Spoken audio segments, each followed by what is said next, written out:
बहुत सी बार आपने ये देखा होगा, बहुत ज़्यादा पढ़े लिखे लोग भी असफल हो जाते हैं और बहुत सी बार आपने ये भी देखा होगा, कम पढ़े लिखे लोग भी सफल हो जाते हैं। और इस बात को समझने के लिए मैं आज आपको एक कहानी सुनाता हूँ और इस कहानी को आप बहुत ध्यान से समझिएगा और सुनिएगा।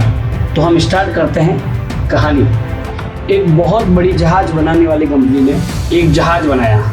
उस जहाज के अंदर बहुत सारे इंजीनियर लगे हुए थे, बहुत बड़ा पैसा लगा हुआ था और बहुत सारी मेहनत लगी हुई थी। अब वो जहाज बन के रेडी था और उस जहाज को स्टार्ट करने की बारी आई। जब उस जहाज को स्टार्ट करने की बारी आई तो वो जहाज स्टार्ट नहीं हो रहा था और वो जहाज के इंजीनियर थे, वो मालिक के पास जाके बोले, सर हमारा जहाज स्टार्ट नहीं हो रहा है। तो मालिक ने बोला, कोई प्रॉब्लम नहीं, ये तो बहुत छोटी सी बात है, आप हमारे स्टेट के अच्छे से अच्छे इंजीनियर को बुलाइए और उस जहाज को स्टार्ट करवाइए। और जहाज कंपनी के मैनेजर ने ऐसा ही किया। उसने अपने स्टेट के सारे अच्छे से अच्छे इंजीनियर को न्योता दिया, उन्हें बुलाया और जहाज को सुधरवाने के लिए उसे बोला। इंजीनियर ने जहाज का सर्वे किया, चारों तरफ से उसको देखा, सारी रिसर्च की, बहुत सारी मेहनत लगी, बहुत सारा पैसा भी खर्च हुआ, लेकिन उन सारे स्टेट के इंजीनियर से वो जहाज चालू नहीं हुआ। तो मैनेजर ने जाके अपने सेठ से वापस बोला।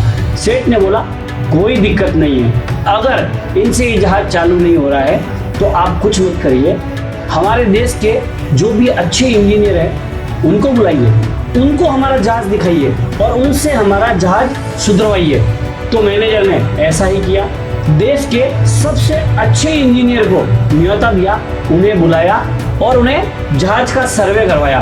सारे देश के जो मजबूत अच्छे होशियार इंजीनियर थे, उन्होंने जहाज को देखा, बहुत बारीकी से रिसर्च किया और उसके बाद में भी कुछ समय बाद में उन्होंने मैनेजर को जवाब दे दिया, ये जहाज नहीं सुधर सकता, ये जहाज कभी स्टार्ट नहीं हो सकता। अब मैनेजर थोड़ा हताश हुआ और फिर मालिक के पास जाके उसने ऐसा ही बोला कि हमारी बहुत मेहनत लगी है, बहुत सारा पैसा खर्च होता जा रहा है और हमारे जो देश के सबसे अच्छे इंजीनियर हैं उन्होंने भी बोल दिया है ये जहाज स्टार्ट नहीं हो पाएगा।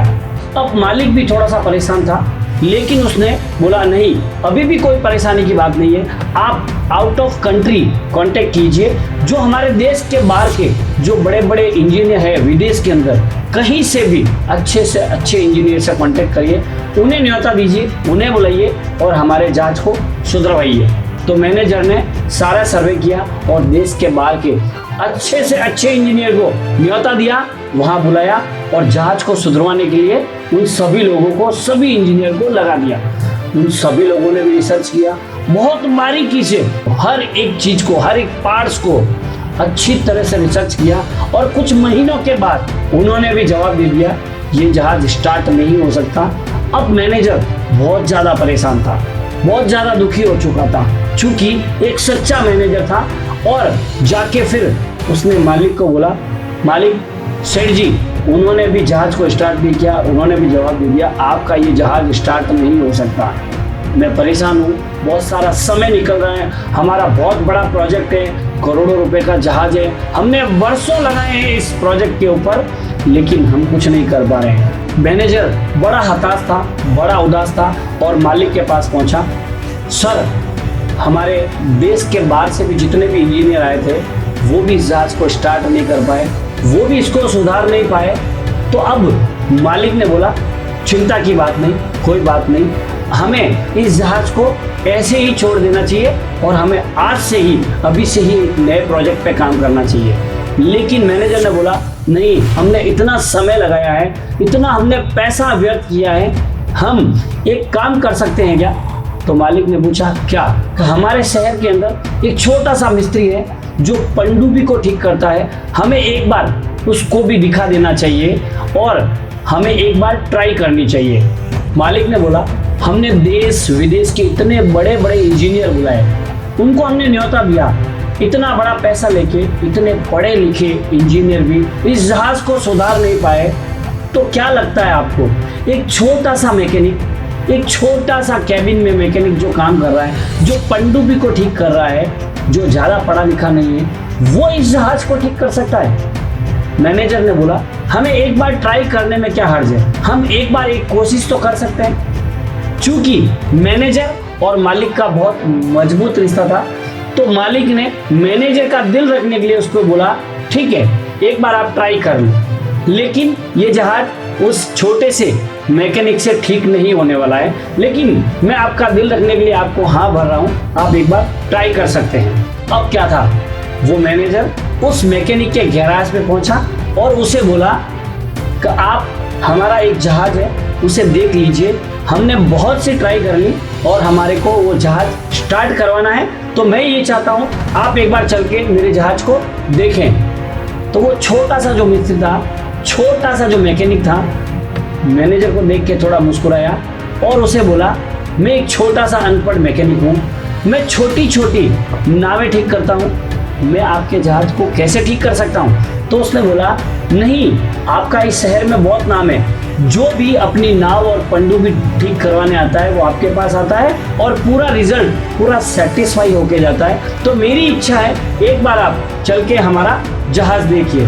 चूंकि इतना कहने के बाद में वो छोटा सा मैकेनिक रेडी हो गया और उसने बोला, चलो ठीक है मैं कल आता हूँ। दूसरे दिन वो छोटा सा मैकेनिक जहाज पे पहुंचा। अब मालिक और मैनेजर दोनों वहां खड़े थे। पहले तो वो छोटा सा मैकेनिक उस जहाज को देख के आश्चर्यचकित हुआ, क्योंकि उसने इतना बड़ा जहाज पहले कभी नहीं देखा था। और वो मैकेनिक पहले 2 से 3 घंटे जहाज के आजू बाजू चक्कर लगा के उसने आराम से पूरा जहाज को देखा, हर एक पार्ट को देखा, हर एक पुर्जे को देखा। और इस कार्यकाल में 2 से 3 घंटे निकल चुके थे। अब मालिक और मैनेजर एक दूसरे को देख के और मुस्कुरा रहे थे कि इसने इतना बड़ा जहाज पहले कभी नहीं देखा, ये क्या बार बार इसके चक्कर निकाल रहा है, क्या इसे देख रहा है, इससे ये जहाज ठीक नहीं होने वाला है। और अब वो मैकेनिक बार बार उस जहाज के चक्कर निकाल रहा था और निकालते निकालते एक ऐसा पॉइंट आया जहां एक जगह आके और वो रुक गया। और काफी देर तक रुके हुए वो सोचने लगा। सारे लोग परेशान, मैनेजर और मालिक परेशान कि ये एक जगह रुक क्यों गया और यहाँ रुका हुआ क्या सोच रहा है, इतनी देर से ये इस जगह को देख के और क्या सोच रहा है। और उस छोटे से मैकेनिक ने अपने झोले से एक हथौड़ा निकाला और एक फिक्स जगह पे जोर से 3 बार हथौड़ी से मारा और वहां से निकला। अब वो मैनेजर के पास गया और जाके बोला, अब आप अपना एक बार जहाज स्टार्ट करिए, कोशिश करिए, मुझे विश्वास है आपका ये जहाज स्टार्ट हो जाएगा। वो दोनों आश्चर्यचकित हो गए।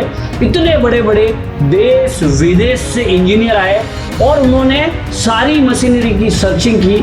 और ये एक छोटा सा मैकेनिक जिसने एक जगह 3 हथौड़ी मारी है और कितना कॉन्फिडेंस से हमें बोल रहा है कब आपका जहाज स्टार्ट हो जाएगा, आप जहाज स्टार्ट करिए। लेकिन जब एक दूसरे को देख रहे थे तो मालिक ने मैनेजर को इशारा किया और वो मैनेजर ने जाके अपने टेक्निकल स्टाफ को बोला, एक बार जहाज को स्टार्ट करिए। जैसे ही जहाज को स्टार्ट किया गया, तुरंत वो जहाज एक बार में स्टार्ट हो गया।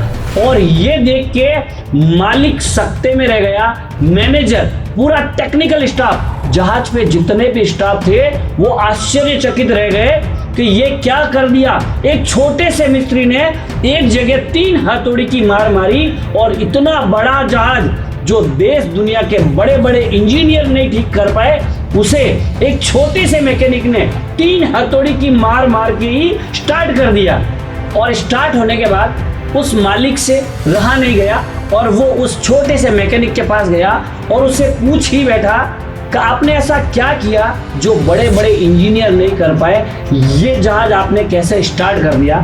तो उस छोटे से मैकेनिक ने मुस्कुराते हुए बोला कि इस जहाज में कोई प्रॉब्लम नहीं थी, ये जहाज एकदम ठीक था, लेकिन इस जहाज के अंदर एक छोटी सी पंखुड़ी थी और वो पंखुड़ी ही इस जहाज को स्टार्ट होने में बहुत बड़ी मदद करती है।